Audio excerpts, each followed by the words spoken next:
ஒருத்தர் ரோட்டில் நடந்து போயிட்டுருக்கும்போது எங்கேயோ குழந்தை அழுகிற சத்தம் கேட்குதே அப்படின்னு சொல்லிட்டு தேடிகிட்டே இருந்திருக்கார் ரொம்ப நேரமாக. கடைசியில் பார்த்தா ஒரு குப்பைத்தட்டியிலேருந்து சத்தம் வரவும் அந்த குப்பைத்தட்டியை எட்டி பார்த்தா அந்த குப்பைத்தட்டிக்குள்ளே ஒரு குழந்தை இருக்குது. அதை தேடி கண்டுபிடிச்சி அதை தூக்கி அதை வீட்டில் எடுத்துகிட்டு வந்து அந்த குழந்தைய அழகாக பராமரித்து அதை குளிப்பாட்டி அதுக்கு எல்லா தேவையும் அதுக்கு என்னென்ன தேவையோ அதெல்லாம் செஞ்சு அந்த குழந்தைக்கு நடக்க பழகி கொடுத்து இதுதான் வாழ்க்கைன்னு சொல்லி கொடுத்து அந்த குழந்தைய அப்படியே அவர் அப்படியே பத்திரமா வச்சு பார்த்துக்கிட்டாராங்க.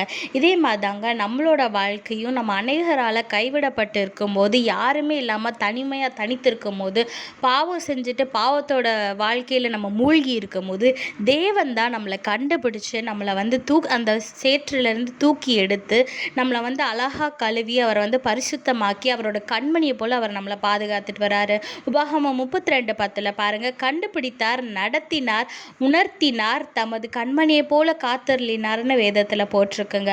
ஆமாங்க, அதனால நீங்கள் தனிமையில் இருக்கும் போதோ இல்லை ஏதாவது ஒரு பிரச்சனைனா எதை குறிச்சும் கலகாதீங்க. தேவன் உங்களோட கூட இருக்கிறார். அவர் உங்களை நடத்தி உங்களை கண்மணியை போல பாதுகாத்து கொள்வார். கர்த்தர் உங்களோட கூட இருந்து உங்களை ஆசீர்வதித்து உங்களை வழி நடத்துவாராக. ஆமேன். என்னை நடத்தும் இயேசுநாதா, உமக்கு நன்றி ஐயா.